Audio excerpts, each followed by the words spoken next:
Mysteries abound around the world, from strange lights in the night sky to ghostly apparitions passing from one realm to the next. From the Great Pyramids of Egypt to what lies beneath the depths of Loch Ness. From Bigfoot to Atlantis, they are all mysteries waiting to be solved. Join Lori Phillips, Lauren Smith, Graz, and Billy Simmons as they search for the truth on Night Callers Radio.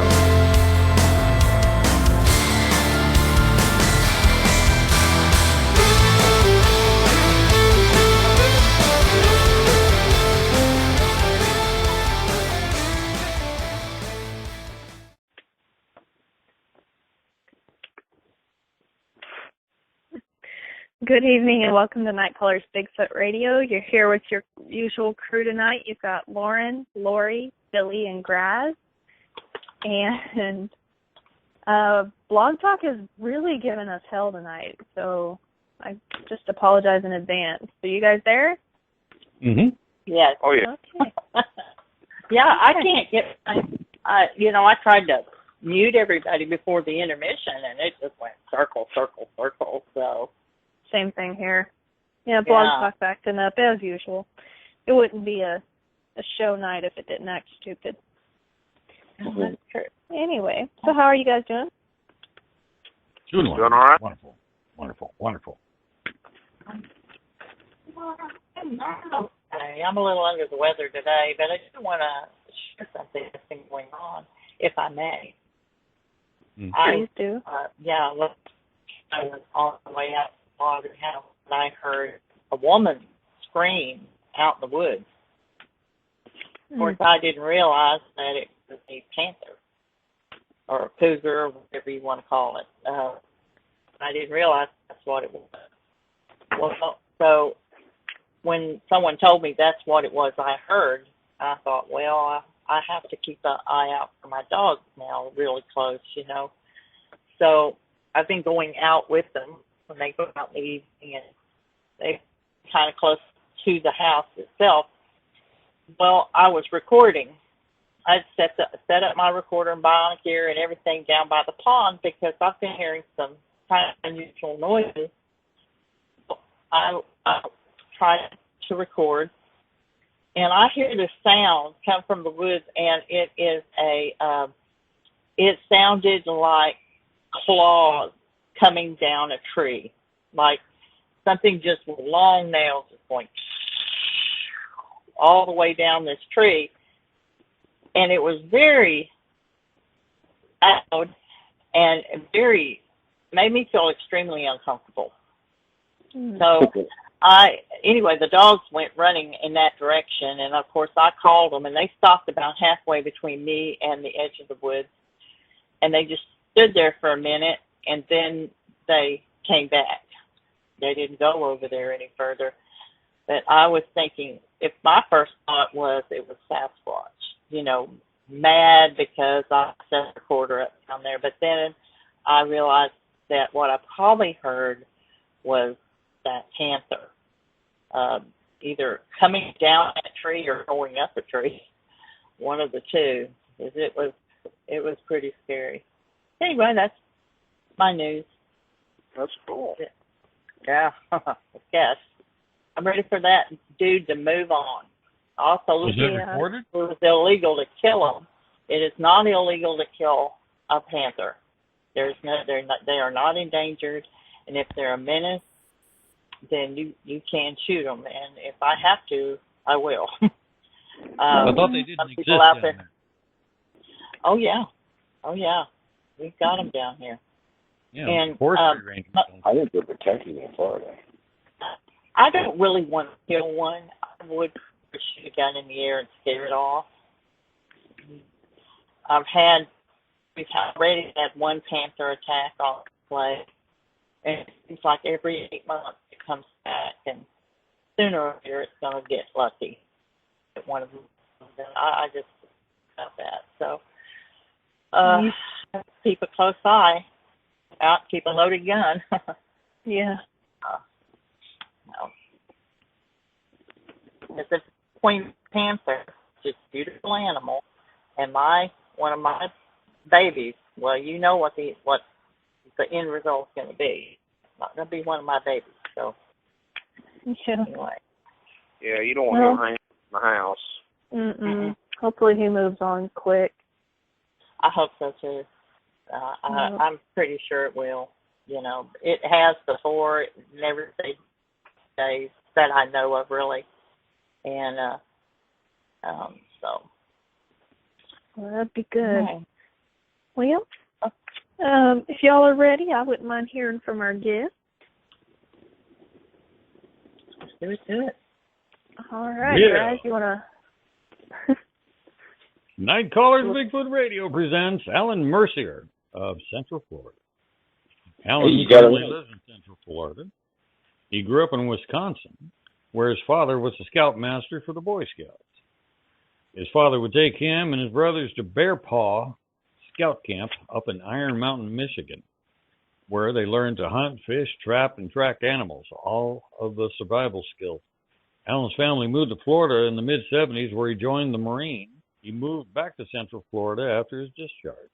You remember seeing the Legend of Boggy Creek and how it affected people, making them afraid to go into the woods, much the same way Jaws kept many out of the ocean. Alan had his first sighting around 20 years ago when an 8-foot-tall creature stepped out in front of his pickup early one morning while delivering newspapers. They stared at each other briefly before it continued to cross the road and disappeared into the woods. Alan has been researching and following the subject ever since. Thank you very much. All right. Alan, are you there? Yep. How you guys doing? Pretty good. How are you? Real good. Good deal. We are really, really excited to have you on tonight. I like that panther story. Yeah. I think they're protected in Florida. I don't think you can shoot them down here. But I'll tell you, it works better than the gun. Just get you some firecrackers and light some firecrackers off, and that'll usually scare them off. That might work. Yeah. Yeah, if you got little kids around, you don't want to be shooting off a gun and stuff. Just light some fireworks. That'd probably work. Scare off any squatch that were near, but, you know. I just really don't like the idea of them being around. And that one was so very close. Both times I heard it, when I heard it and then the scraping of the tree, both of them were just right on the edge of my yard. Too close. You guys have bears? You don't have bears in Texas, do you? We're supposed to have bears in Texas, but actually I have never found any sign in this part of Texas. I've never found track or scat or even scrapings on trees or anything like that. So, because when a bear comes down out of a tree, it'll make that same sound, you know. Yeah. Especially the cubs too. So. Yeah. Well, we're supposed to have the dogman marking its territory. You know, you could have went all right without saying that, Graz. Bobby. I know that. Oh. Yeah. Dogman with big, long claws. Need dogman. Oh, man, Graz. You went there. Have you ever seen a panther down where you are, Alan? Mm-hmm. Yeah. They run across the highway and sometimes get hit by cars and stuff. Just like the wild hogs, you'll see them laying on the side of the roads too. But I did see a live one. I did see a live one in the swamps one time. Nope. No, thank you.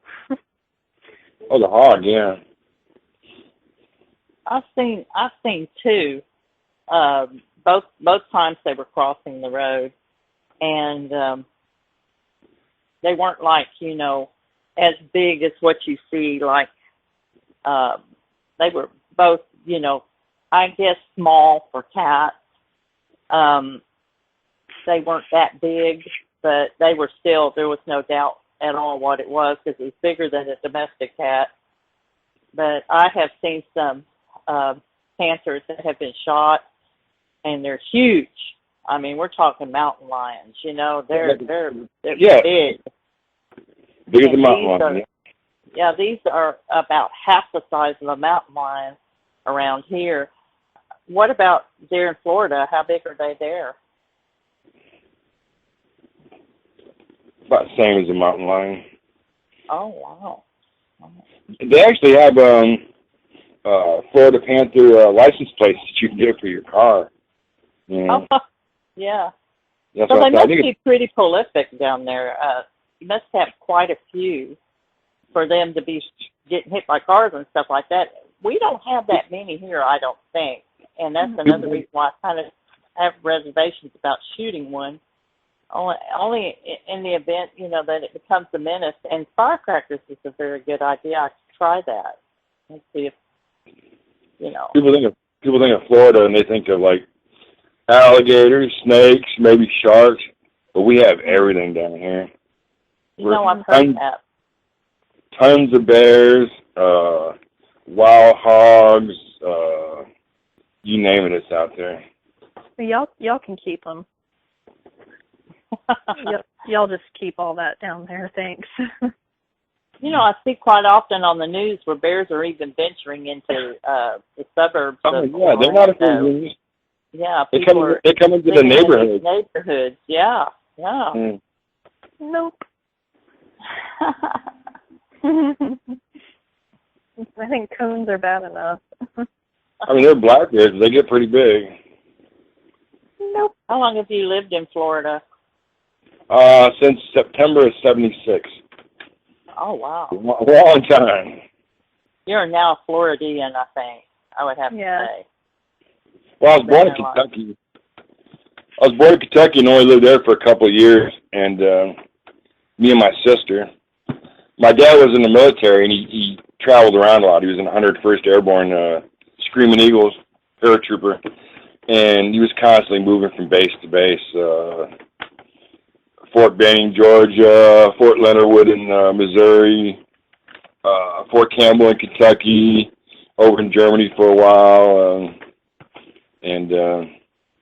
So when he got out of the military, he went back to Green Bay where he grew up. His parents were there and a lot of his sisters and stuff. So that's where we grew up. Yeah. So how did you end up in Florida? Well, we used to come to Florida for vacation every year. We started out taking tents and then the pop-up trailers that you pull behind your car, staying at the KOA camps and stuff. And my brother, that's 3 years older than me, he decided to move to Florida. He was the first one that came down, and he talked my parents into moving here as well. And when they decided to move, we were living in Milwaukee at the time. Originally, we lived in Green Bay. We were living in Milwaukee, and I didn't want to come. I wanted to stay up there. So my parents and all my brothers and sisters came down, and I ended up following them a year later. But I stayed up there and kind of was homeless for a while, staying in friends' garages or sleeping on their couches and sleeping on the shores of Lake Michigan or in the woods. Uh-huh. And I followed them down a year later and couldn't find any good work, so that's why I ended up joining the Marines. Oh, wow. But back in the 70s, there was a rash of sightings in Central Florida around the time the Legend of Boggy Creek came out. And there was actually a security guard at a nursery that got attacked by one. And it was in the newspapers and on the news and everything. And he ended up locking himself. He had a trailer that he used for an office on the site where the nursery was, and he ends up locking himself in the trailer. And the thing, all night long, the thing was trying to get at him, trying to get into the trailer. And he ended up having the sheriff's department come out there. By the time they got there, it was gone, but they saw the footprints and the damage that was done to the trailer where they tried to get in. And I don't know why. I don't really know why it attacked him or why I was trying to get to him, if he had done something to it or what. But yeah, yeah. And I would think that if it really wanted to get into the trailer, it would have. Oh yeah, they're not strong. If they've been known to have a tremendous strength, I think he was just trying to terrorize the guy, and there's no telling. Without more facts, there's no way we could know what possibly could have happened. They're not really that aggressive down here. You know, like I heard, like the more aggressive ones are out by Oklahoma or out there by you guys in Texas, especially around in Nacogdoches, where you guys are from. I heard they were pretty aggressive out there. Oh, really? over into Louisiana. Mhm. Or up there by you remember the movie the Legend of Boggy Creek? Where was that, in Falk, Arkansas? Yes. By Texarkana, where the 3 states come together. Yeah, they're supposed to be pretty aggressive over there too. I'm about 2 hours from there. But so I'm 2 hours from everywhere where I'm at. But you know, I have not, even though I've experienced some aggression here, I've been in places and heard stories and been in places where they were far more aggressive than they are here. But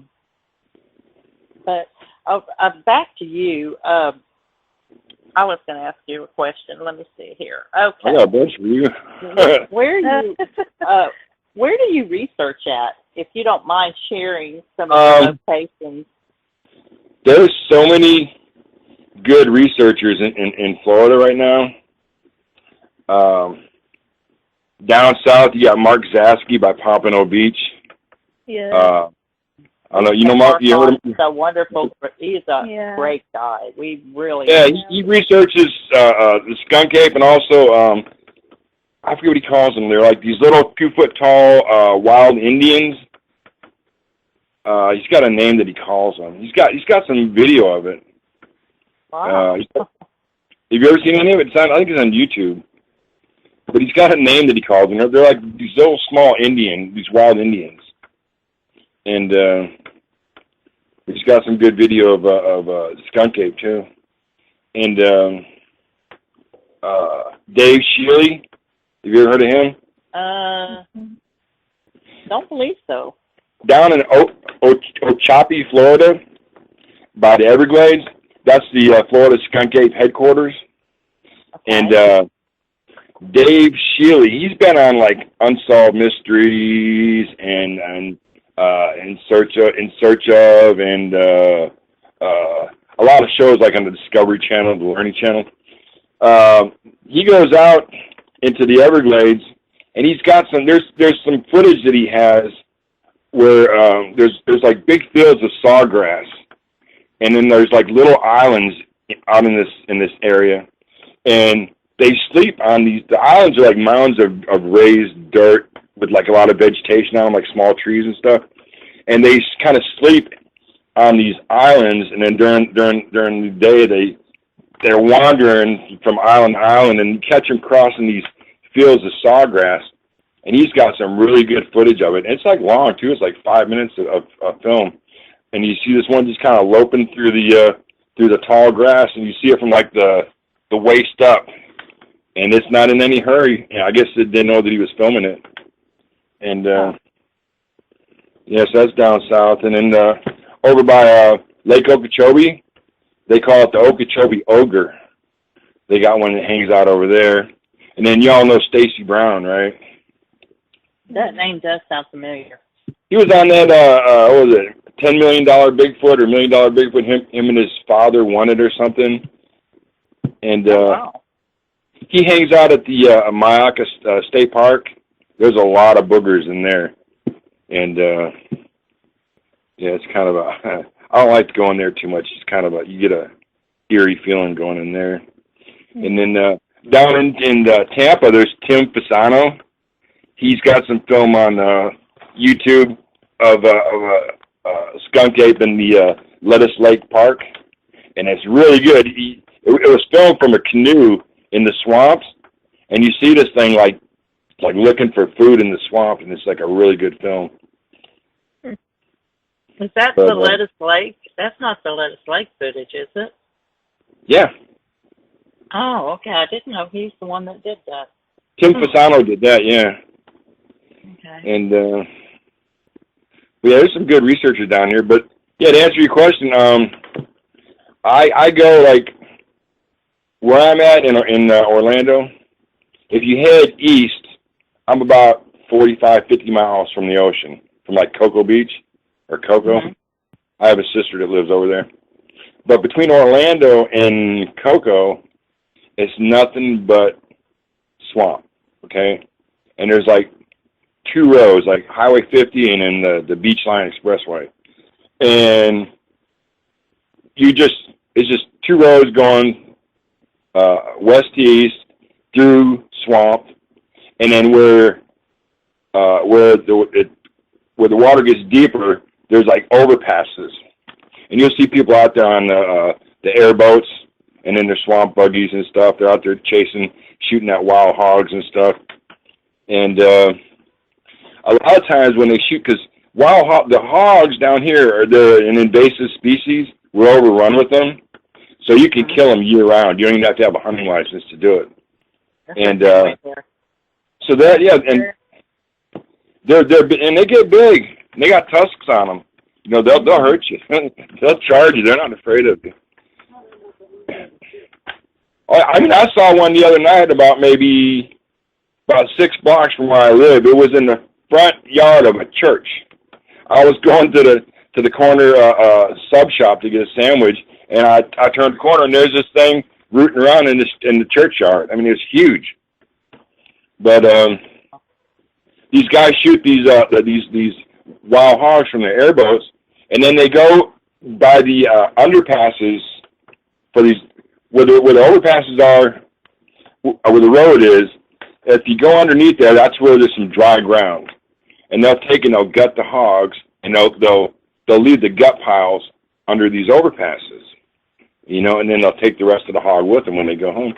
Well, the skunk apes come in to go after these gut piles, and you'll see like all kinds of footprints and stuff like under these overpasses where they come in and to get that stuff. And then if you go north, there's the Ocala National Forest. It's not too far of a drive from here, and I have some places locally that I go. A lot of it's like private land and stuff. So I go to the flea markets on the weekends and stuff, and I talk to a lot of the local people. There's in these small towns close by, about like my main research area is about 50 miles outside of Orlando, and a lot of it's like privately owned land and stuff that they let me go on. But I usually go out by myself and stuff. But the sighting that the green swamp, that's just south of Orlando in Kissimmee, Florida.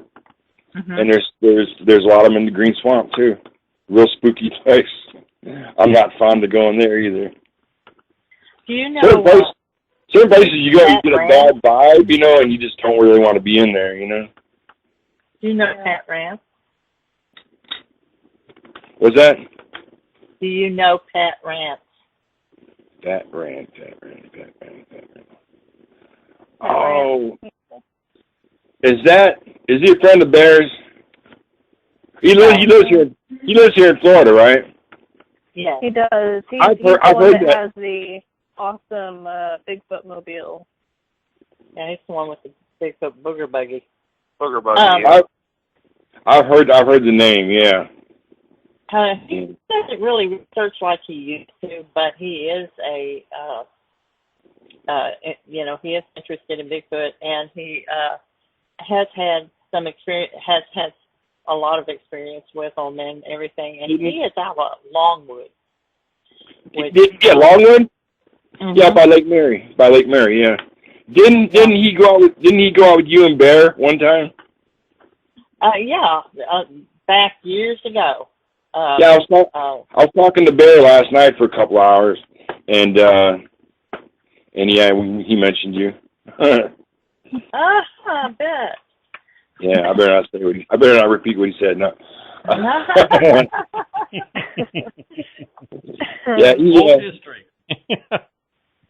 Yeah, yeah, he asked if you ever mentioned him. I said, oh yeah, she talks about you all the time. Yeah, and I speak fondly of him. I hope he'll remember that. Didn't you learn a lot from him or something? Didn't he teach you a lot of stuff? I absolutely did. He was when I first got into this. It was him and Kumbo and yeah, I talked to Kumbo the other night too. Yeah, and they were gracious enough to take me under their wing, and they taught me a tremendous amount. And I will always be grateful to them for that, because I learned a great deal from them. They do know what they're talking about on a lot of things, and they do have a lot of stuff happen when they go out there. They know how to elicit activity and everything. They're very good at that. So, yeah, I actually talked to Bear almost all night. I think when I went to bed, the sun was coming up, and yeah, he shared a lot of stuff with me. Some of the stuff he doesn't want me to talk about on here. So, but that's fine. Some of his trade secrets. Yeah. Okay. Well, tell you he's what. a great guy. He's a big guy too, man. He's like 6 foot tall, 270 pounds. He's not afraid of anything. Go ahead, Lauren. Does your family know, that you researched and that you had your sighting and everything? Well, 20 years ago when I had my first sighting, I told my mom about it, and I didn't really tell anybody else. And this was like back before they didn't even have cell phones or internet or anything like that. I think they might have had. Do you remember Web TV? I think William Shatner did the commercials for it. It was like pre-internet. It was before they had the regular internet. So there was nowhere to even really go to report it. I think when I reported it online was like years after it had happened. I think when I reported it to the BFRO and the Florida Skunk Ape page and stuff, it was probably like 10 years after it happened or something. But yeah, I told my mom about it, and I didn't really tell anybody else. My mom believed me, but yeah, I didn't really tell anyone. Okay. So did that sighting happen there in Florida, or was that, I guess it would have if you moved there in 76? Florida was so different back then, and now there's like so much I don't know development. how to word it. Yeah, there's so much development going on. It's gotten rid of a lot of their habitat, and it's pushed the skunk apes farther out, where you have to now drive like 50 miles to even like find one. But back then, there wasn't as much development. I mean, we still had Disney and stuff. Disney was just starting out and everything, and you could find them like a lot closer. And we had a lot of sightings closer to Orlando, like mine. And the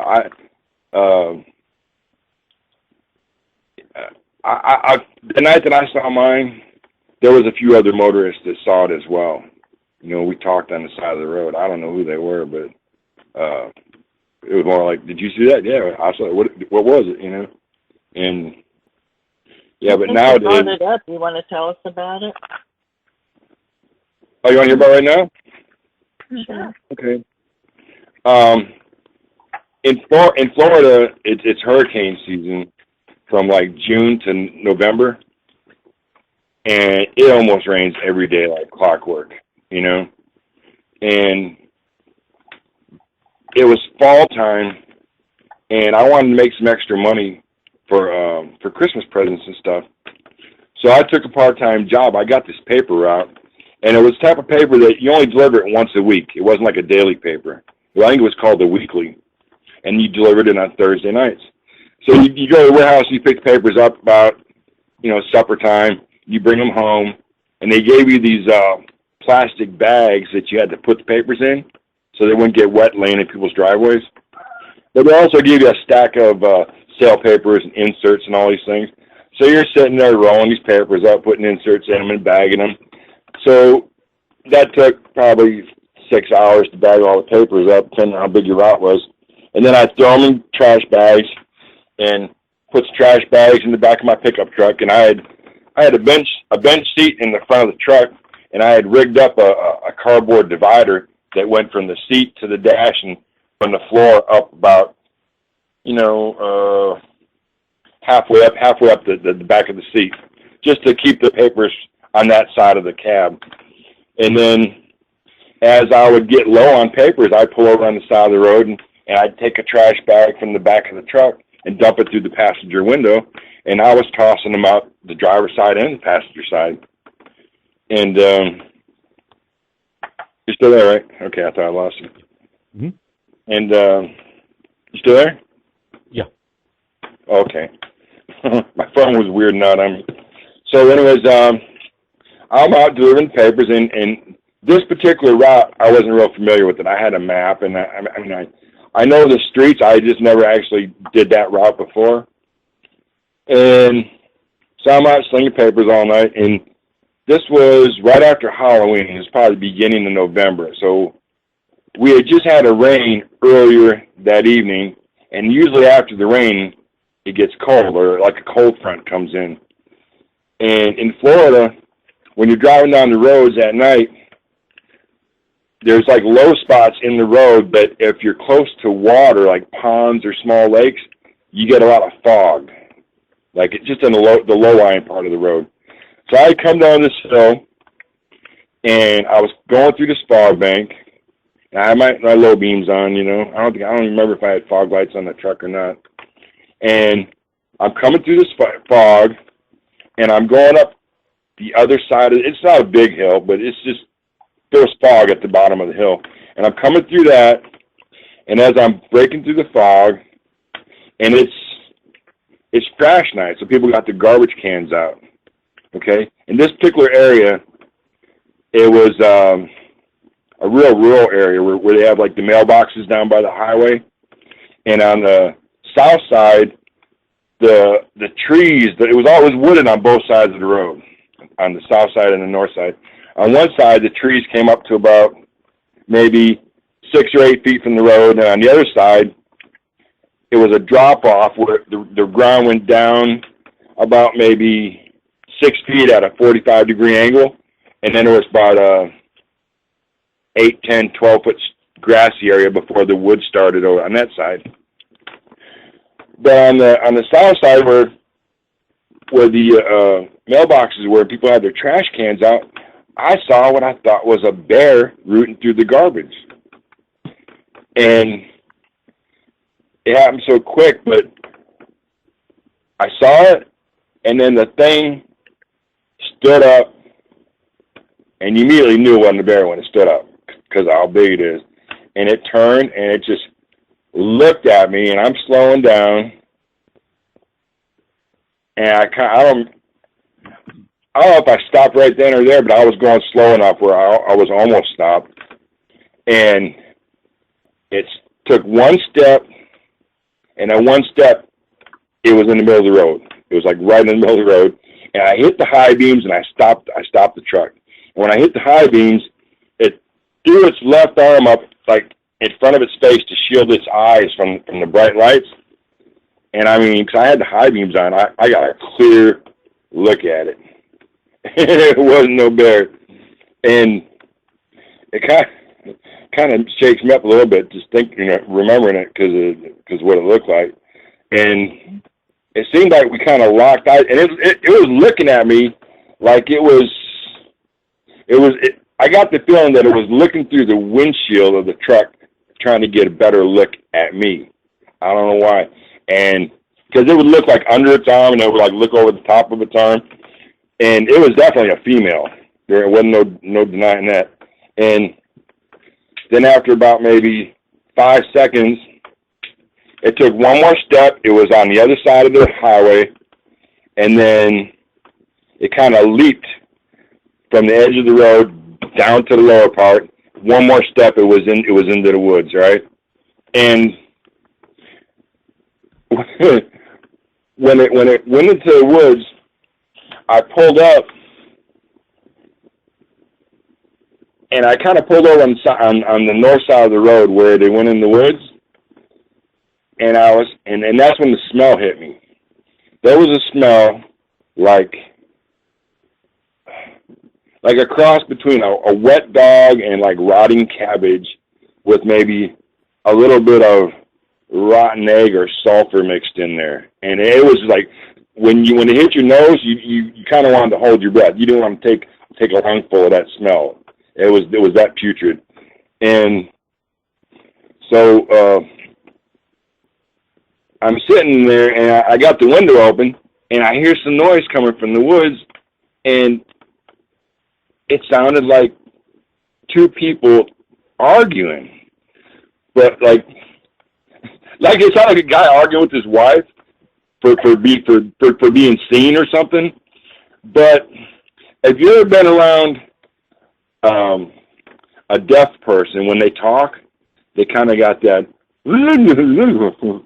I can't really do it justice, but if you ever heard a deaf person talk, it's kind of like what it sounded like, and back and forth, the deeper voice and then her voice, and it was like they were like having a conversation, and then a couple more cars pulled up, and they're like, "Did you see that? Did you see?" And but when it stood up and stepped down in front of me, and I looked at it. It had long hair, probably 3-4 inches long. It was matted, like, because it had been raining earlier, and it did. It looked like a wet dog. The hair was matted, and it kind of had junk in it, like leaves and twigs and stuff. Like maybe it had been laying down or something in there. But it had stuff in the fur, and it was kind of like a dark reddish brown, more brown than red, and the hair on the chest area was like thinner than the rest of the body, especially like in the breast area, and under the arms it was a little bit longer, and you could see that it had fingernails like human fingernails, but longer fingernails, and they were black. And the one thing I noticed though, even though it had like human type hands, the fingers were longer than ours, a lot longer. Okay? And it had hair on top of the hands, but not underneath. Underneath it was like it just kind of looked like a tan, leathery look. Not really like the paws on a dog or anything, just kind of had that kind of leathery look, like on like on an orangutan or something. And the legs seemed kind of short. And the weird thing was, it couldn't lock its knees. It wasn't standing up straight. The knees stayed kind of bent, okay? And it was narrow at the waist, and it kind of got a little wider up towards the chest area. And it didn't really seem like it had a neck. The head seemed to be more sitting on the shoulders, okay? Like the jaw was kind of more down into the chest area. And it had like a pronounced brow line with wrinkles going down the forehead and onto the brow of the nose. The nose was kind of like a human nose.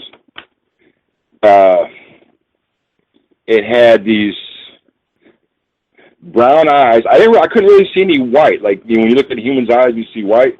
I just saw these brown eyes with like a dark pupil. And I'll tell you, another weird thing is, between the nose and the upper lip, like on a human being, you have like one finger would fit in there maybe. On this one, the distance was greater. It was like maybe 3 or 4 fingers could fit between the bottom of the nose and the upper lip. At least 3 fingers, maybe 4. And then the mouth seemed wider than ours, like almost not quite to the ears, because it did have ears. It did have like human ears, maybe a little smaller. And the mouth was like wider, and it had real high cheekbones, okay? And there wasn't like really no, because I guess because it was female, it didn't have like no mustache or no beard or nothing. But it had, the hair. The hair was longer on the head and around the neck and stuff, and even in the front of the neck.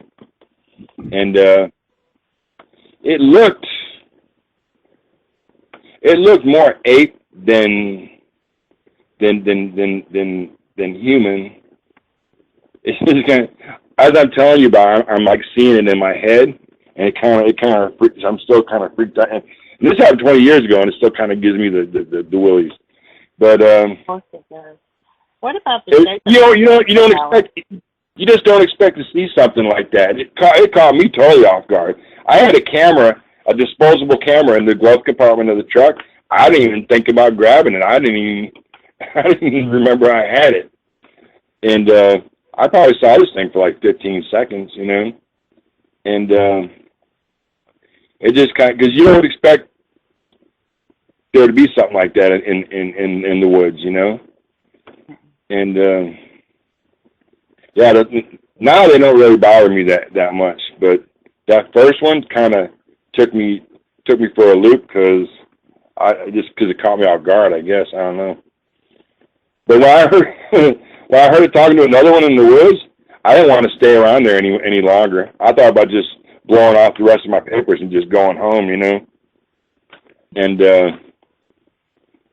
I talked to there was like two other cars that had pulled over, and I talked to one of the guys, and he said, "Did you see that?" I said, "Yeah, I saw." He said, "That wasn't a bear, was it?" I said, "No, it definitely wasn't no bear."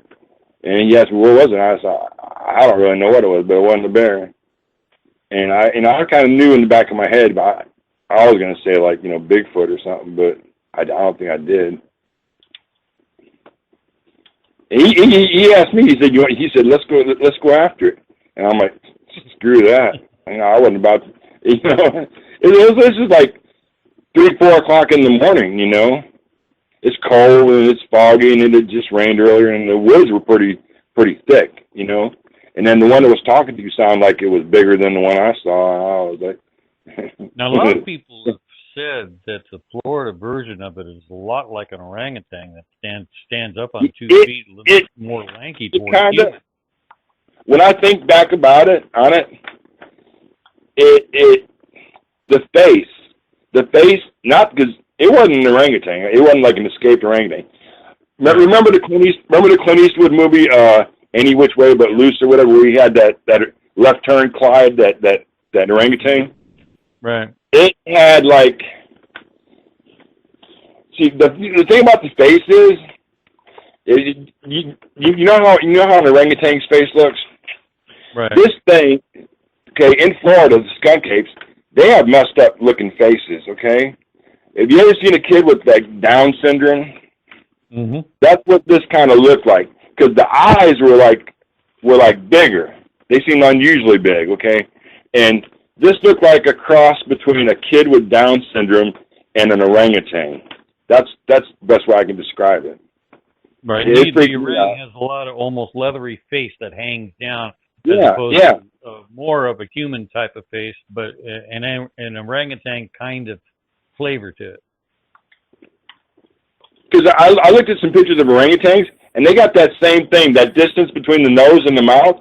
It was like that. It kind of had like an orangutan's mouth, but the thing of it is, it didn't have an orangutan's nose. It had more of a human nose. But then they had those. If you look at an orangutan's eyes, they kind of look like a kid with Down syndrome. That's what freaked me out the most was the eyes. It just the face freaked me. It's funny, anyone calling it Bigfoot. I don't consider it necessarily Bigfoot. It's a totally different type. Well, and Bigfoot, Bigfoot is a kind of like a general term that they use from the Northwest and Canadian areas, where you have a classic Bigfoot. But it seems to me that the Florida version of it is a totally different type. It doesn't necessarily look like a Bigfoot. I heard they got bigger ones up in northern Florida, closer to the patty type or something. I don't know. I've never seen one. Because like I heard in the Ocala National Forest, somebody saw a big one, but the ones I've seen are generally between 6, 7, maybe the biggest one 8 foot tall. You know, and a lot of that's just guesstimating it. You know. And it seems like the Georgia-Florida border is kind of like a drawing line where you have the Appalachians and types coming down. That's more of a Bigfoot type that everybody talked about. But when you get down into that into the swamps and stuff, it seems like a different type. There's supposed to be like a Neanderthal-looking one down here, and the type. Then there's the ape-look type-looking one. Yeah, and the more pronounced jaw that sticks down a little bit below the shoulders, that kind of thing. See, another thing too. Back in the, I think it was the 50s, maybe.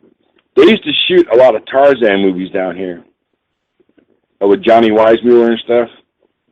And this was over by Silver Springs in Wekiva, Florida.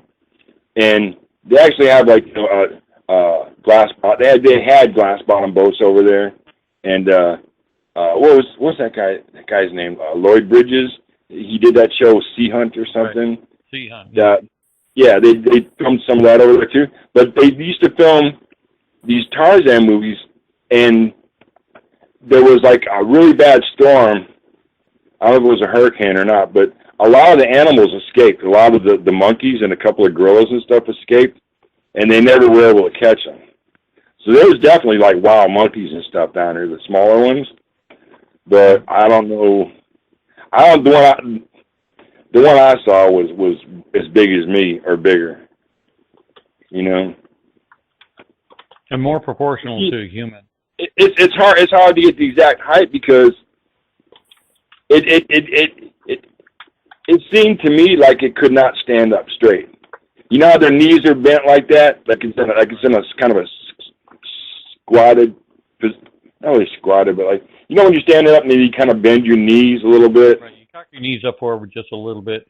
That's a more natural walk, to tell you the truth. The humans lock their knees, and that's not a real natural walk. It seemed like it couldn't, even if it wanted to, it couldn't stand up any straighter than it was. Okay, and and another thing that I forgot to mention, and I don't know if this was because the legs were bent, but the arms seemed longer than human arms. The hand.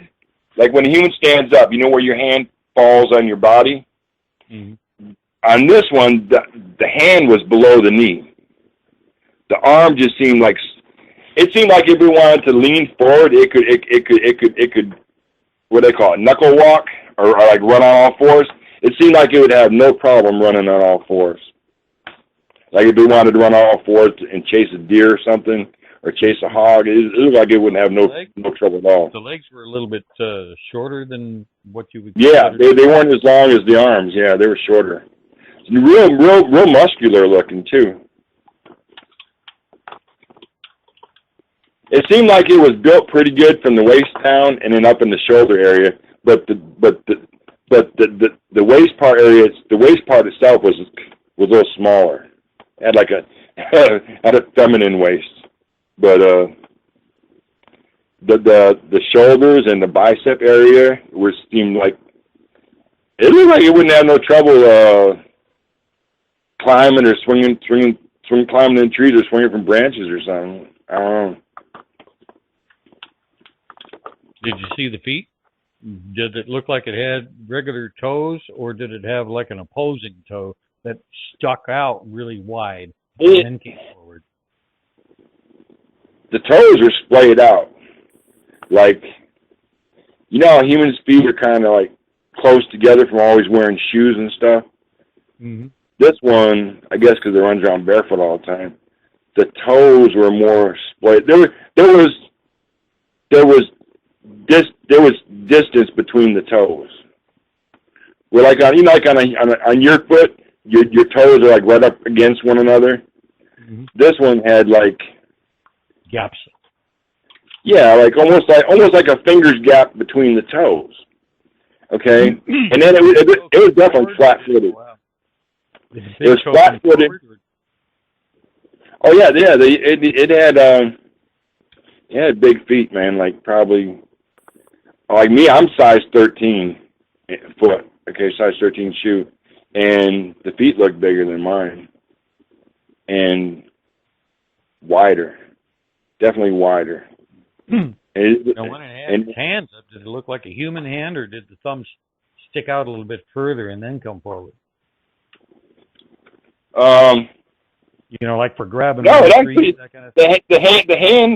The hand looked just like my hand, but longer fingers. Definitely longer fingers, and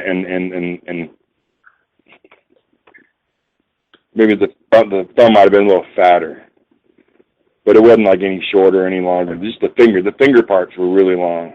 Now, did it have scraggly hair, or did it have actually pretty thick hair around its body, except for the thinner parts? Like when you see a bear, and a bear's got that well kept hair, like almost like a domestic short-haired cat. This had mangled hair, like mangled, tangled, like a long-haired dog that had been left out in the rain and stuff, and hadn't been groomed in a long time. Damn, you see skin through it. In the chest area, it was thinner.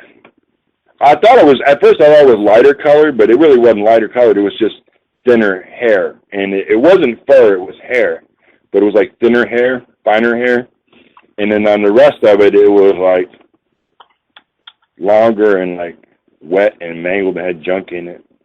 What color do you think the skin was underneath the hair? Like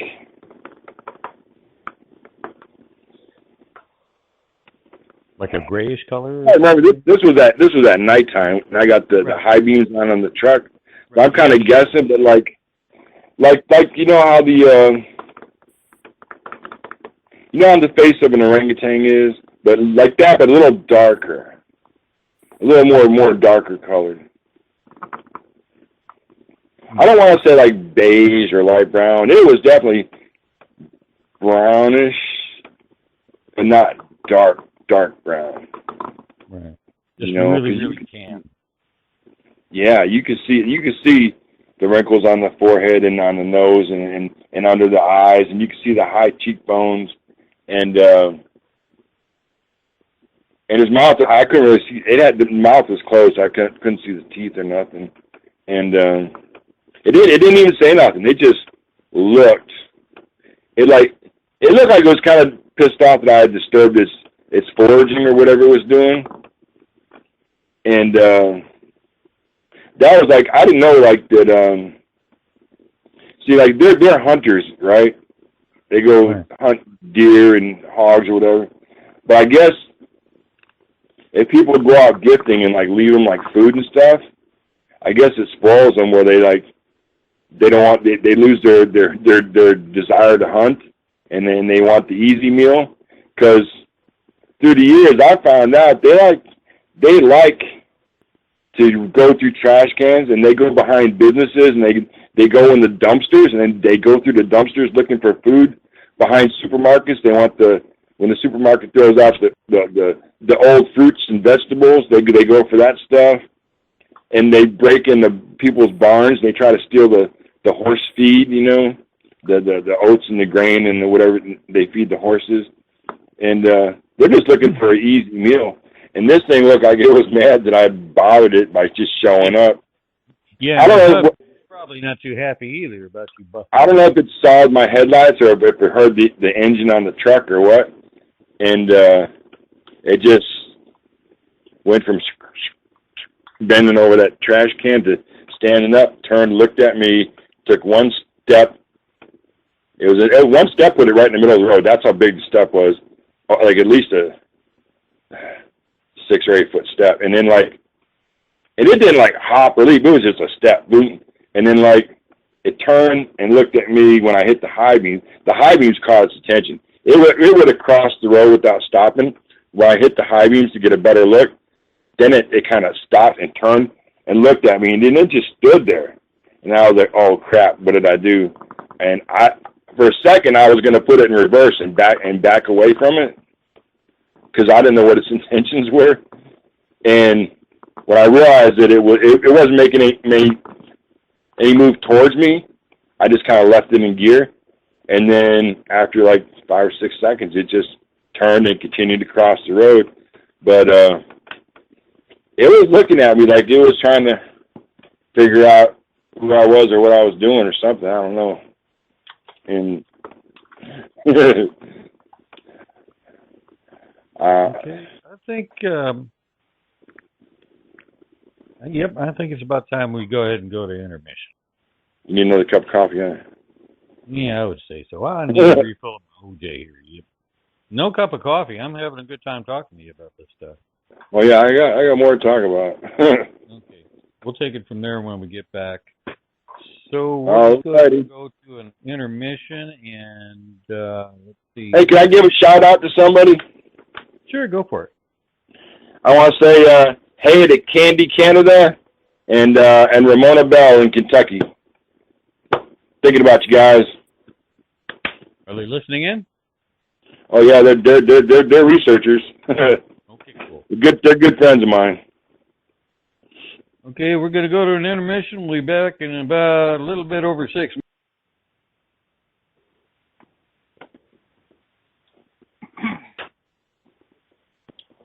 Well, welcome back to Night Callers Bigfoot Radio. I'm glad everyone is here. If anyone wants to call in and has a question, the number is 347-989-0313. If you want to talk to the guest, be sure to select 1. Got to put a question mark next to your number, and we'll know that you're not just listening in. Okay, back with the guest.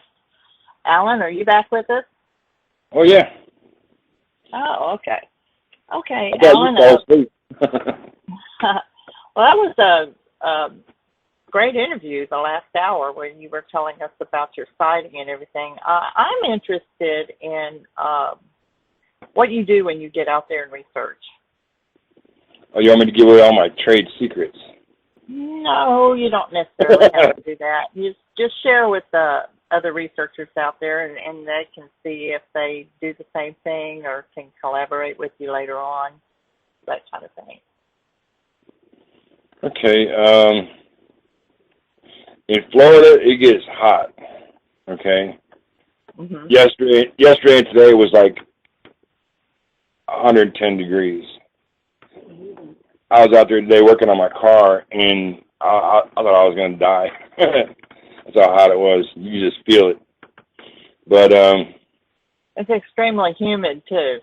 Oh yeah. It just boosts the heat index up. Yeah. You walk outside and it's like walking into an oven, and you can just stand there and sweat, not even doing anything. You know, if you do some yard work, you'll be soaked in 5 minutes. You know? So you do most of your research in the fall then, in winter? Well, it's cooler at night. At night, it's cooler, but you don't want to build a bonfire because the fire is just going to make you hot, you know, and it's going to draw a lot of bugs and stuff too. But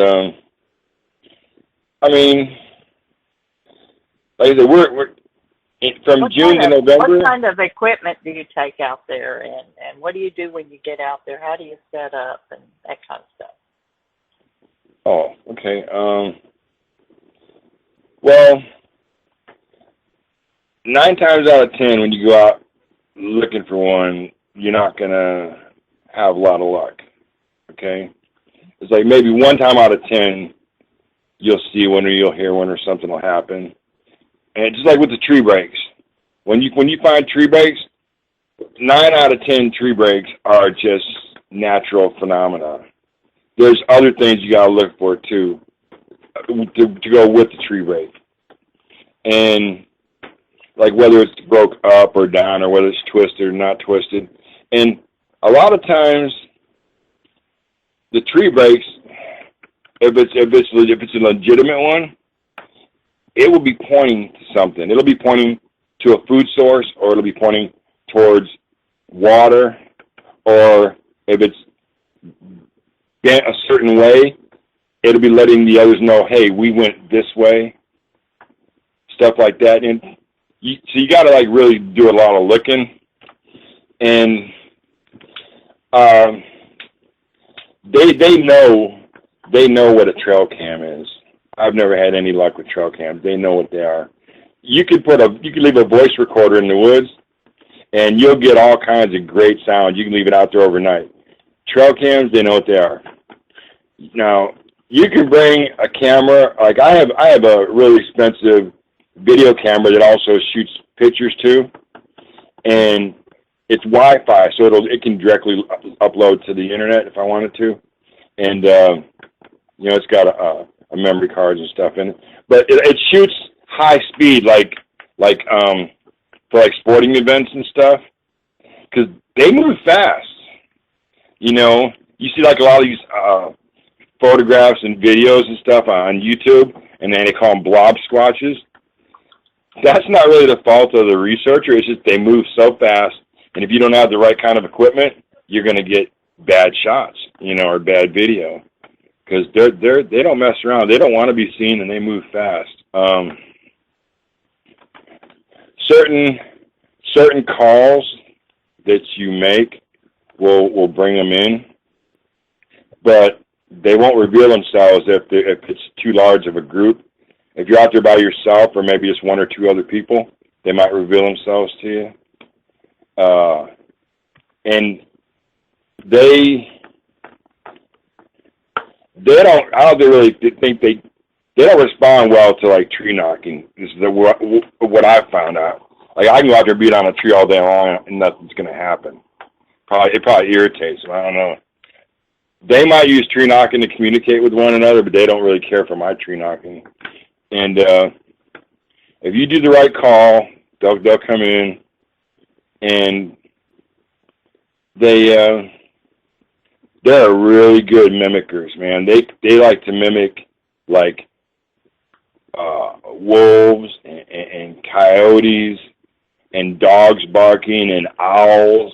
They love birds, different kind of birds. They especially at nighttime, you'll hear them out there, and they'll go through the whole. They'll do like roosters, and they'll do owls, and they'll howl and they'll bark, and they'll just make all kinds of racket. And sometimes they just want to howl at the moon, and they make those long, eerie sounds that you hear, Me, I don't want to get anybody angry with me or anything. Me personally, I don't believe in like in cloaking or interdimensional or being hit with infrasound. I've never experienced any of that stuff. As far as gifting goes, I don't think you should leave them food, because you don't want to do anything to take away their instincts for hunting, and get them used to getting a easy meal, especially sweets. You don't want to get them cavities and stuff. But I'm sure the young ones love the sweets. But I leave them trinkets. Okay, like you know what a glow stick is, or a chem light, where you snap it and you shake it and it lights up. You can get those in different colors: yellow, green, orange, red. You can like hang them in the trees and stuff. I take like a shoestring, tie a shoestring to them, and you can, like, at nighttime, you can spin it, and it'll make a big glowing ring in the air, like you're lassoing or something. It'll look like a big green glowing hula hoop or something. That gets their attention. And then if you hang those out there from the tree branches or the bushes or whatever, you sit back and they'll take them, and they'll try to do the same thing. They'll try to imitate you. You'll see them out there trying to swing them, said the same way you did. You'll see it's comical, because it gets so dark you can't even see your hand in front of your face sometimes, depending on where you're at. But you'll see these different colored chem lights just bobbing up and down through the forest and stuff, right? And you'll see some of them trying to like spin them and do the same things that I did. And if you're going to go out during the daytime, you could take like a music CD, and you know how on the bottom of the music CD, if the sun reflects off of it, it gives that prismatic kind of color, like a rainbow color. It reflects off the bottom of the CD. Yep. You take those CDs and tie a piece of string on them and hang those from the trees or the bushes, and then the sunlight reflects off of them. That gets their attention. They love those things. They'll come get those and play with those. And marbles, they love marbles. You can leave them bags of marbles, man. They use seems like they use marbles for currency sometimes. They'll give the marbles back to you as like, did you say they gave you feathers one time or something? Yes. They'll leave you things. They'll leave you like they'll take like some vines and they'll weave something. They'll make like a little whatever, I don't know what you call them. They'll leave you like little trinkets and things. And sometimes they'll give you the marbles back, or they'll leave you a rock or a feather, different things. Yeah, I don't leave them like food because I don't want to. Yeah, I don't want to be responsible if they like go start breaking into somebody's houses because they're hungry. Go raid somebody's. Or I've heard they go down when you're camping. If you like decide to go for a hike or something, you'll come back and you'll find your camp's been raided, and they'll go through your coolers and stuff, and they'll go through your tent or your backpack, and they'll steal your food. They're like little thieves. They'll take whatever ain't nailed down, and I guess they want their Twinkies and their ho-hos and their ding-dongs or whatever people have been leaving them, the jars of peanut butter or whatever, the apples. I guess that's what they're looking for. They're looking for the easy meal, you know. But it depends if you go during the day or at night. If you're going out for an extended period and you want to bring a tent, or a lot of times I'll just bring a sleeping bag and sleep in the sleeping bag because I like to see what's around me 360. When you're in a tent, something could sneak up on you. If you're down on the ground in a sleeping bag, or if you want to sleep in a hammock or something, at least you can see. If something's coming up, you can see it. A lot of people like to sleep in a hammock. They don't want to be up off the ground because of the snakes and stuff. But I'm not really too worried about the snakes and stuff like that. I've been in Florida too long, you know. I know how to keep that stuff away from you. But and then we get a lot of hurricanes, okay? And most of the damage done from hurricanes is from the tornadoes that are spawned from the hurricanes. But what I've noticed is right after a hurricane, there's always a rash of sightings, like almost like they're being displaced or they're forced to move from one spot to another. But right after a major hurricane, you'll hear about a lot of people seeing them. You know, I don't know what the connection is there. And yeah, but then like I said, it rains almost between June and November. It rains like almost every day. Ask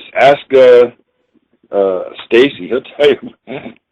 Stacy's a swamp rat, man. He'll go out there barefoot, shorts, no shirt. He don't care.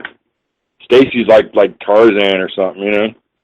But yeah, you know, I was talking with Bear the other night, right? Last night, kept me up all night, and Bear goes out. He goes out at the end of football season, and that's when he starts, you know, booger hunting. And he'll stay out there from the end of football season to like the beginning of NASCAR season. That's like when he does like his main what he does. Now I was talking with Kumbo on Tuesday, and Kumbo pretty much just, you know, goes out whenever, you know, he doesn't have like Bear is just a specific little window. Kumbo will go out, you know, anytime, whenever he feels like it or whenever he gets an inkling to go. Yeah, but what about you? Do you have a favorite period of time of year? Fall time's better because it's, you know, it's rutting season for the deer. It seems like they're more active in the fall time, and plus, you know, in the fall time it's not as hot either. In I don't know about Texas, but in Florida, it's just sometimes in the summer it's just unbearably hot. The heat, you don't have to worry about the infrasound. The heat will zap you. you'll get so dehydrated when you go number one. It looks like iced tea. You know, you get real dehydrated, and that's what you gotta watch that too when you're out.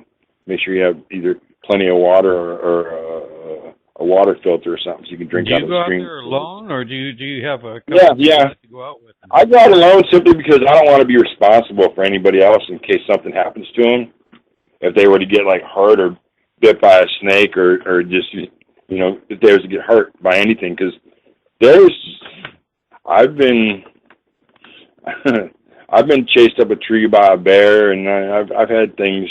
I've had warthog and the wild hogs chase me before, and I'm not always armed. You know, it's like, I'll tell you another thing.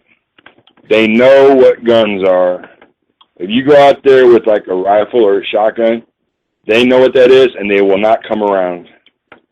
If you have a sidearm like a handgun, and it's like out of sight, like on your hip, but you got a shirt or a jacket over it, as long as they can't see that handgun, no problem. But rifles and shotguns or anything like that, they know and they won't come around. So, I mean, I don't really want to shoot one anyways. I mean, I know they say that science has to have a body and all that stuff, but the only way I would shoot one is if it was life or death. I thought my life was in danger and I was shooting to protect myself, but I'm not going to go out there and just shoot one just to prove they exist. I'd like to just get some really, really, really good high-definition video that will be better than the Patterson film, you know, if I could, but because I don't think a photograph's going to do it either. But I'll tell you what, I just got a brand new camera. Okay, it's like a $500 camera. It's a Samsung Galaxy, but it's a camera. It's not a cell phone. It's a Samsung Galaxy camera. It shoots high definition video. Also shoots photographs. It has it's Wi-Fi capable. You can upload the photos or the video right to the internet, and it's got a really good zoom lens on it. I mean, you can like zoom in from like really far away. So if you see one like at a distance, you'll be able to get the close-up high-definition pictures with this thing. I just got it recently, and I also recently just got it. You got the camera. You know, I got a refurbished one. I can't afford $500 for a camera. This one was refurbished. I got it for like $175. And I also picked up a drone, which I haven't actually tested in the field yet. It's a quadcopter with a video camera underneath that also you can switch from video to photographs, and it'll go up like 400 feet. And I'm not really sure of the range, like the distance you can go, but you with the what is it, the FAA is it that controls the airspace? They won't let you go up higher than 400 feet.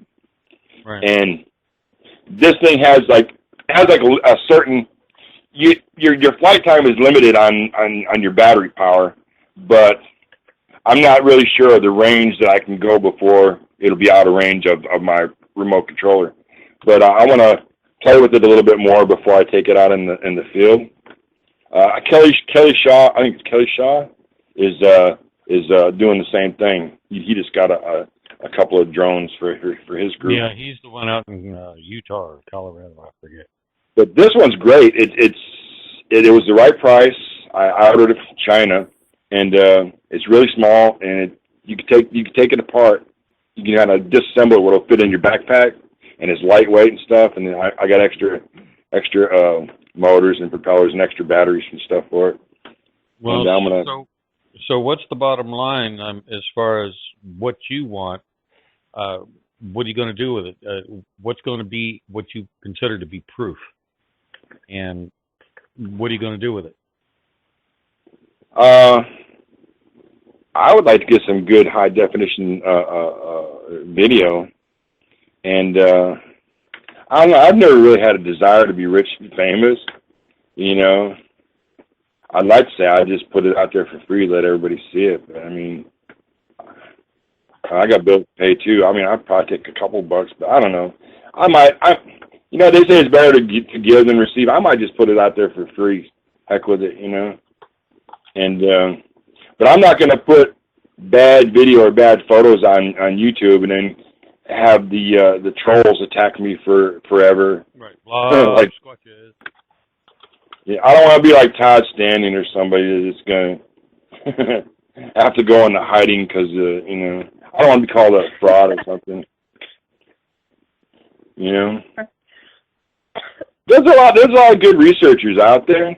I mean, I love Bear. I love Kumbo, Mike Woolley, Robert Kreider, J.C. Johnson, Ramona Bell, Candy Canada. I mean, there's good researchers out there that you can trust that are doing good things, and then there's like the other ones they've got the red circle around the black blob, and they're saying that's something that you can't really see what they're saying that it is. But so you've talked about your first sighting. What's been going on since then? I mean, since you've been out there for the last few years, how long have you been doing real solid research? I haven't put anything on the internet because I'm kind of private about that stuff. But yeah, I have things happening.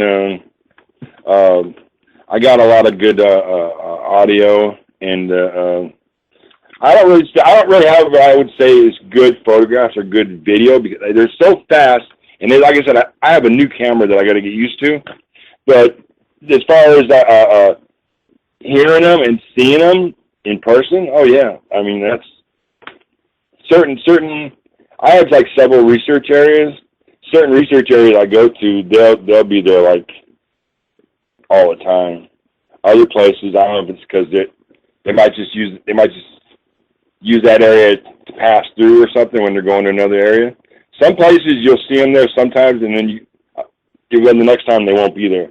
But some places they're there all the time. And but you're actually even now still physically seeing them. Oh yeah. It's just this time of year, it's so hot and so humid. When you get out there, it really takes a lot out of you. You get drained going out there in the summer months. But I mean, I could go out there tomorrow or the next day, and I don't really want to go out there when it's 110 degrees. This is because the deeper you get, and sometimes it's swampy area, the deeper you get, it gets hot. It gets hotter. It really does. And so, are they getting to know you a little bit? Well, knowing me, yeah, but I don't know if they like me. I get stuff thrown at me all the time. The little ones like to throw the pine cones. I don't know why. I guess they're practicing. They haven't graduated to the rocks yet. The juveniles, they like to throw the rocks, and then the bigger ones will throw the bigger rocks. And I'll tell you what, if you ever been to a zoo and you seen like a gorilla pick up his poop and sling his poop at the zookeeper, they kind of do like a over the shoulder, like they're throwing a basketball for a basketball hoop. These guys, they pick it up and they zing it like a baseball player. They put some heat behind that rock, and sometimes they're pretty accurate. So they can get that rock where they want it to go.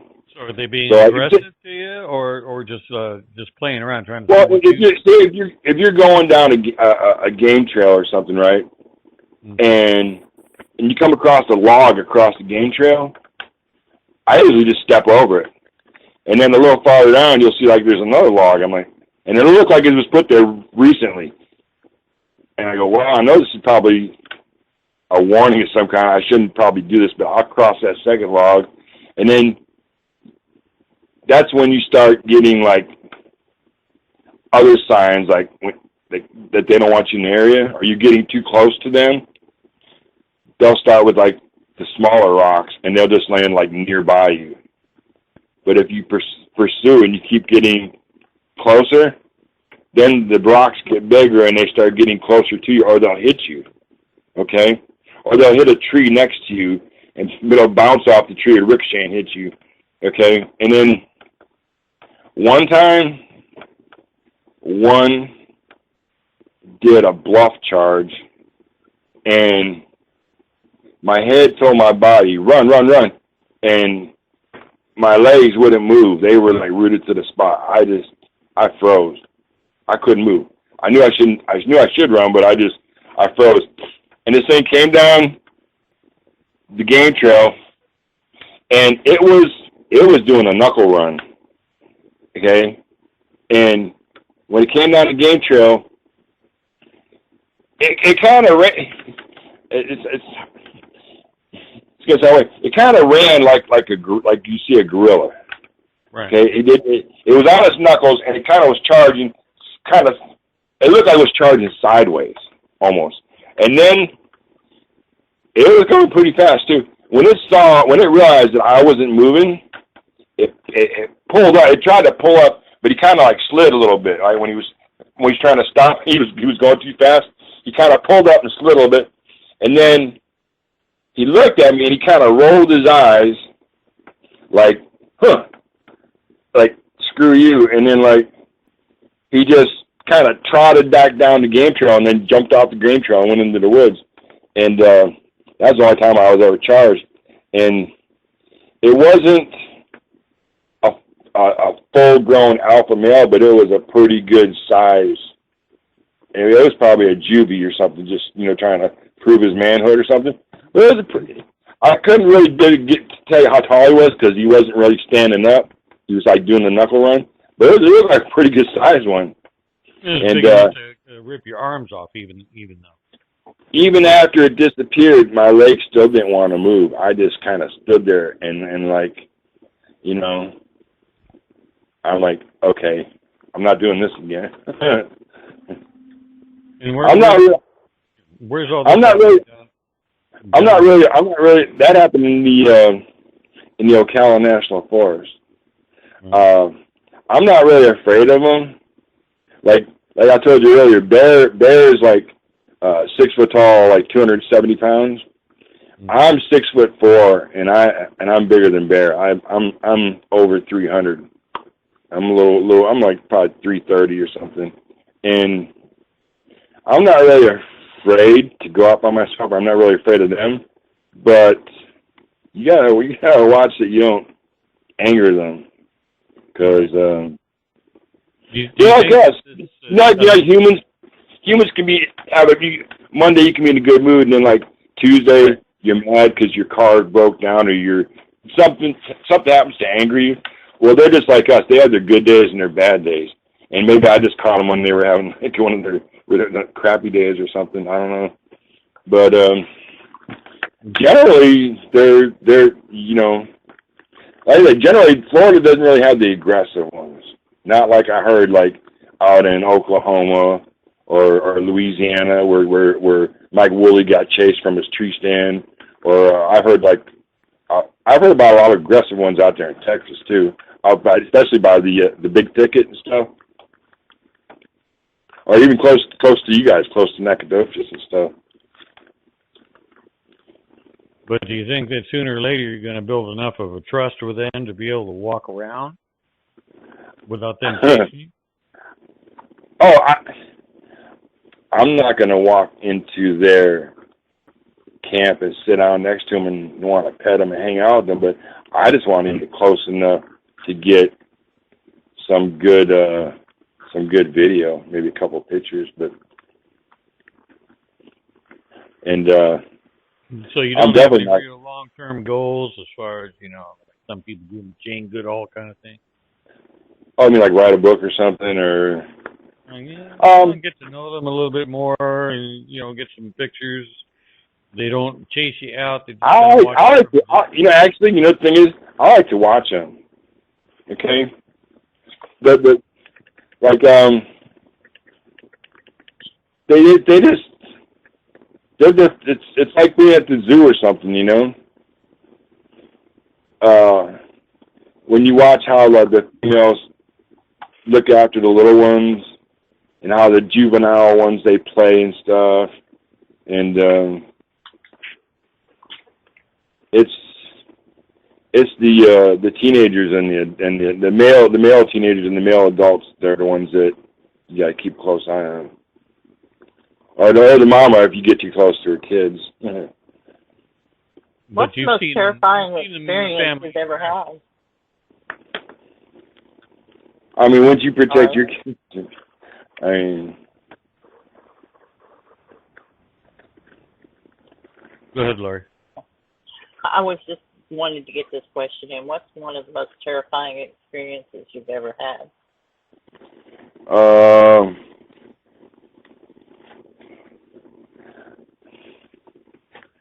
One time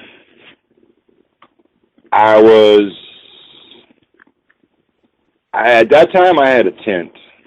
It was like a while back.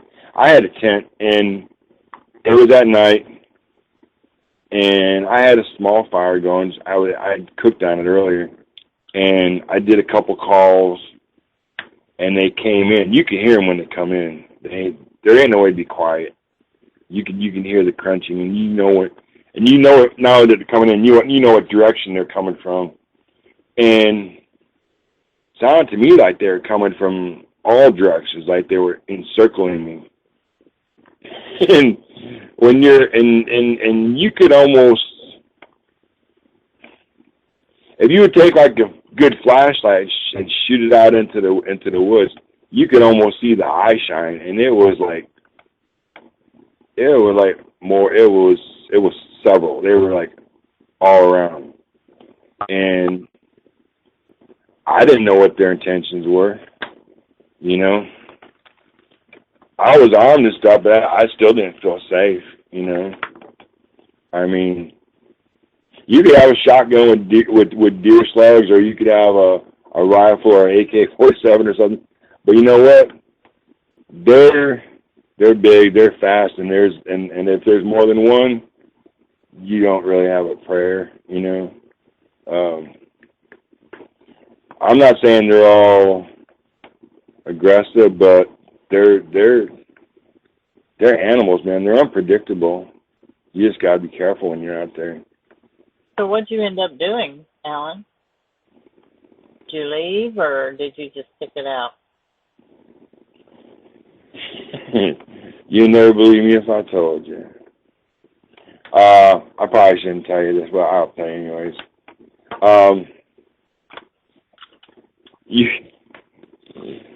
You can one particular one got a little closer than the rest, and I was starting to feel really uncomfortable. So I reached in my pocket and I pulled out a handful of firecrackers and I threw them into the fire. And when they went off, they scattered. I started packing. I think I even left a few things behind, and that was a long hike to get out of there, because when they scattered, I didn't know where they went, and I didn't feel safe till I got back to where I had parked the truck. But that's why I told you that the firecrackers would probably scare off the panther, because it sure made them scatter. I mean, I threw a couple handfuls in there, and you could hear them taking off. I probably shouldn't go out alone, man, but you know. Well, it's it's just. I remember Bear telling a very similar story about, but he did not throw the firecrackers into the fire, but he wanted to. And it was him and Pat Rounce, and they were in Mississippi, and it was almost an identical situation. They had a fire, and one came up to the edge of the camp, and Pat was wanting to try to communicate with it. Now this creature stood. Oh, I didn't see this creature stood at the edge of the camp for probably 30 to 45 minutes. And with the way Bear, his experiences with the Sasquatch in Mississippi, they generally are extremely bold. And so his MO, Bear's MO, is to drive them off or something like that. But Pat, I guess him being from Florida and everything, he wanted to try a different approach and was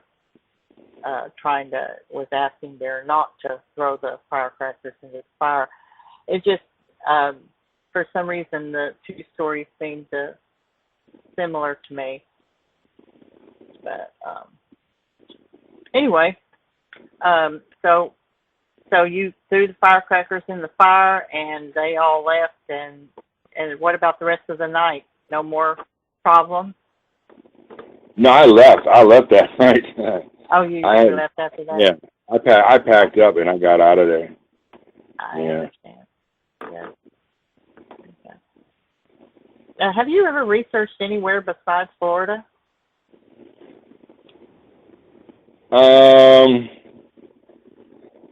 because I really wasn't, like when the Patterson Gimlin film came out, I was just a kid. I was probably like 9 years old or something. Mm-hmm. And they might have showed it on like the Tonight Show with Johnny Carson or something. I don't really remember. I don't even really remember seeing it when it first came out.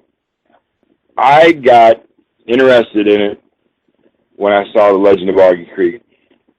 And then in the 80s, I kind of got away from it because I got married. And I just was into making money and paying bills and, family stuff. But then after I got divorced, I kind of just, I was kind of getting back into it a little bit. But when I saw the one delivering the newspapers, that's when I started doing my real researching. Last 20 years. And well, what I found in researching is that, I'm pretty familiar with the way they are here in East Texas, that I like to go to different areas and see how they are, how different they are in other places. And I do find that they seem to have cultural differences. Some places I've been, they've been more bold, more aggressive. And other places, they're just like a virtual no-show.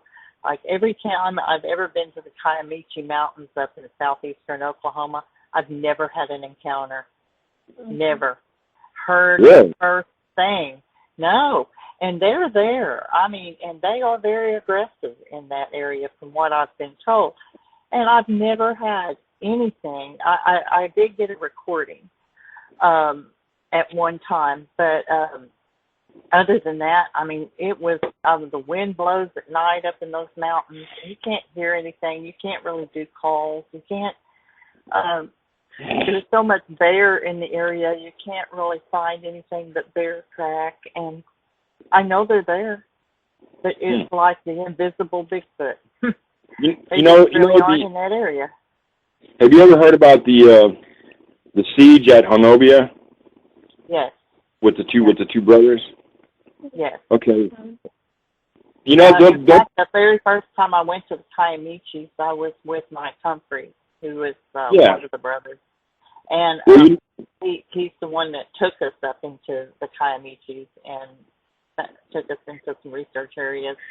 But like I said, of course, I've been to Honobia and everything, and I don't know, there's just nothing there. But in other places that I've been, it's just been incredible amounts of activity. I've been to Alabama, and see, you're not too far from Alabama. Also, I have family in Alabama. You have been to Alabama? I have an uncle in Huntsville. I have a cousin in Birmingham, and I have a friend in Dothan. So I have family. You've been that way to research, though. I've been to Alabama, but I didn't really actually do any research in there. No. Well, I'll tell you what, Alabama's a great place. Also, Georgia. Georgia is a fantastic place, and that's not too far.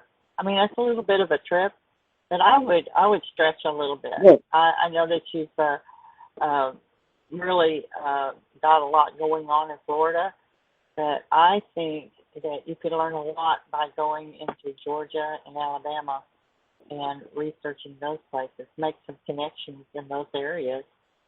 I tell you what, I never got to go to Georgia, but I've always wanted to. But Alabama, I've been several times, and they are so friendly, the Sasquatch in Alabama. They really are. They really are. I mean, they will show themselves. They're friendly. They aren't aggressive in any way. And so, well, have you heard of that show, Gulf Coast Bigfoot, where they want to kill the Bigfoot, whatever? Yeah. What's it called? Shooting Bigfoot, or what is it? You know the show I'm talking about? It's the one with Jim Lansdale and Bobby. It's Jim Lansdale and Bobby. I cannot think of Bobby's last name. Yeah, they go out and they Gulf Coast. Yeah, and they go. They want to eliminate the nuisance animals, right? Right. Yeah. Well, you know, Bobby Humphries is part of that show, right? You mean Mike Humphries? Mike Humphries, yeah. He's not in the first couple of episodes, but he's part of that show. The name is Bobby Hamilton, right? Yes. They're all pro-kill. Definitely pro-kill. They've always been pro-kill. From very first day that I ever met any of them, back 15 years ago, they were pro-kill then. And they've never changed their stance. And, some people, that's what they think it's going to take is a body. What about you? Do you think it's going to take a body, Alan? No, just some modern video, some good high definition video. I'm not going to shoot one. You think about it, Alan. Look at all the DNA that has been collected and turned in, and it's been collected in a very scientific way, and yet they're saying it was contaminated by humans because it was showing human DNA and all of this. And the Patterson film, of course, the original Patterson film before it was stabilized was extremely shaky and everything, but it is the most conclusive evidence, I think, that we've got. Now, if you could get, or anyone could get, a high-definition film of the Sasquatch, and I honestly think, Alan, I think that there are such films out there right now that people are not bringing them forward because you said, and you said it well, the trolls. Yeah. The trolls will just rip it apart. And so, I think when a Sasquatch dies, I think the other ones take the body and put it in a cave. And the bodies are probably in the caves to this day. And they're eventually going to be found, and you could probably prove their existence with the skeleton rather than killing one, you know? I do think that they do take them and put them somewhere, bury them, or put them in caves. But you know what one of my theories was, Alan? I think that, you know how, have you ever noodled for catfish? Yeah. Okay, you know how on the riverbank they'll have like these deep holes, deep recesses under the water into the bank? under the edge of the edge of the shoreline. Yeah. And I've wondered if they don't take their dead and put them there, because large bones have been found on dry riverbeds. Oh yeah. So I mean, it's just an idea. Okay. Well, I have a friend that's a truck driver, a semi truck, and he runs up and down the East Coast from Florida, Georgia, all the way up to Pennsylvania. And he said when he's going down the highway on the East Coast, because there's a lot of small towns, the areas between the small towns, about halfway between the two, they come out of the woods and they sit at the edge of the tree line and they watch the cars driving by. Because he said he sees them all the time when he's driving down the highway, and you just see him on the side of the road. You know, he's got something rigged up in the cab of his semi. I don't know if it's some kind of video cameras and stuff. He has like binoculars that he tries to use while he's driving. He's like looking through binoculars over on the shoulder of the road and stuff. But he said he sees them all the time. He just can't get, because I mean he's going like, you know, I'm not sure how fast he's going in the truck, but you know, 70 miles an hour or whatever. But he said he sees them on a regular basis, from all along Georgia, South Carolina, North Carolina, Virginia. Yeah, and I trust the guy. I trust the guy with my life. I believe him. And he said they just come out. There's more sightings now than there ever has been. Or do you isn't that weird? Of finding Bigfoot, people are more comfortable coming forward. Do you think there's actually more Bigfoot out there being seen, or do you think it's because of finding Bigfoot?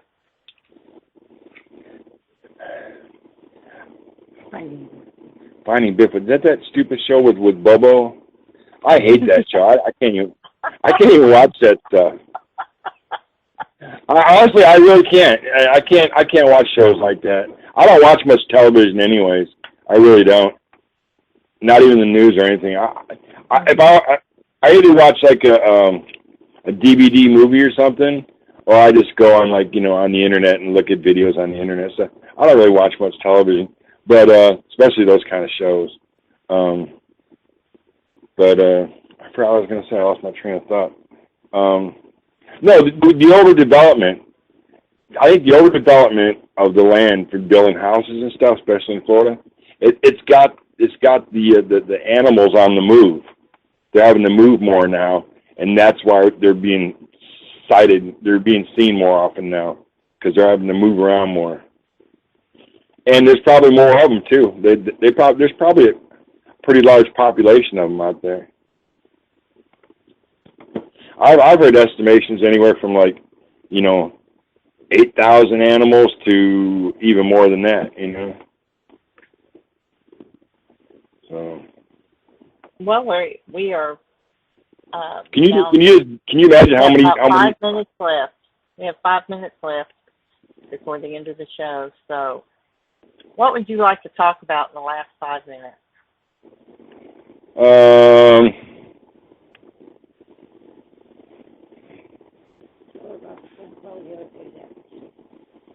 How about some advice for the newbies? Come on now. Be careful when you go out there researching. Try not to go out alone. Go out armed. Go out armed, but don't go out there with the intention of shooting a Sasquatch. I mean, there's other things out there in the woods that can hurt you. There's grizzly bears, brown bears, black bears, coyotes, wolves, panthers, mountain lions, you know, and there's homeless people, there's crazy people, just, you know, David Politis, you know, missing 4-1. Be careful when you're out there and don't shoot an animal, a Sasquatch, unless you feel like your life's being threatened, you know. I feel like don't shoot a Sasquatch unless you are carrying a very large gun and absolutely aren't going to take it down. Otherwise, you're just going to piss it off. And you got to remember, a lot of times they're not by themselves either. They usually have others with them. So you better make sure you've got plenty of ammo. If you're going to decide to shoot one, you're going to have to probably shoot all of them. Well, there you go. You'd have a whole ton of samples. But I'm not pro-kill. I never have been and never going to be. So, but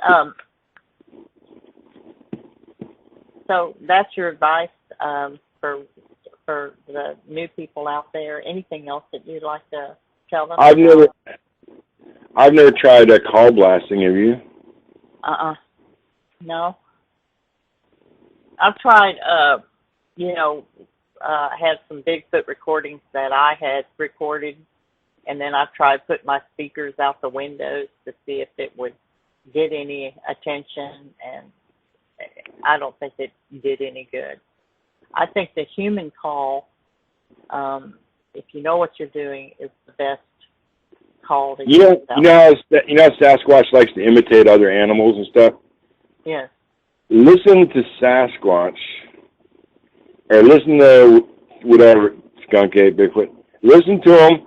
Listen to the noises they make when they're not imitating animals, and try to use that noise to call them, and they might just come in. Because there's sounds they make that are not owls or crows or dogs or wolves or something, and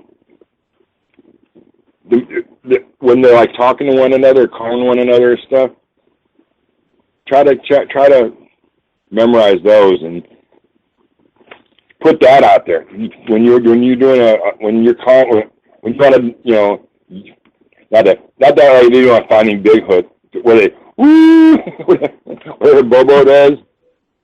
That's not. Well, it hasn't worked for them yet. It has. You gotta use their own language to call them in, and then they'll come. Yeah, you just gotta listen to them, and you'll learn. Or just be human, hope for their curiosity to come and talk. Oh, they're very curious, just like we are. Alan, we thank you so much for coming on our show. I hope you enjoyed yourself. Oh, it was fun. Yes, we enjoyed having you. We thank you so much for coming on. Well, thanks for having me. And I had fun. I enjoyed it. I enjoyed meeting you guys. I wish you all luck when you guys go out there, and just be careful, you know. Yes, we will. And you be careful, too. And good luck. I hope that you get that high-definition video that we're all hoping that you do. Okay, say you get that high-definition video. What are you going to do with it once you've got it? Say you got it. Where do you go from there? I'll bring it to you. That's kind of like having the, the Holy Grail, you know? I don't. What do you do with it when you have it, right? I think I don't really want to be. I don't want all the I don't want all the fame and fortune, the publicity, and I don't want to be well known. I like things the way they are right now. I don't want to be. I like being able to walk down the street without being recognized and stuff, you know. I tell you who I think that if you should get this high definition video, this is who I recommend that you take it to. Mark Zapsky. Mark, yeah. And then if he gets rich and famous, the perfect person, because Mark has got the way to communicate with the higher ups, you know, the people that he is really good with that. And my thing is just trying to, how the normal person can deal with the government, and I think Mark should do it. I like him and I respect him. I love his videos. He's amazing. He is totally amazing. If he was running for president, I would vote for him. Have you had him on? Have you had him on here before? Yes. Yeah, that was a cool. good show. Yes, if you get a chance. If you have it archived, I'll have to listen to it. Yeah, it's archived. Go check it out. Yeah, I'll download it to the computer and listen to it. Well, anyway, we're going to go ahead and call it a night. Next week we're having Mel Scahan on, and so everyone come back next Thursday night. and we're going to have another great show. Hope everyone has a great week. Be careful. Watch out for this heat. Don't overdo. And have a marvelous weekend. Yeah. Lori, Lauren, Graz, and Billy. Thanks. You're welcome. Thank you for coming on. Everybody say good night now. Say good night. And Brad, roll that outro. Good night, everybody. Good night, John Boy. Good night.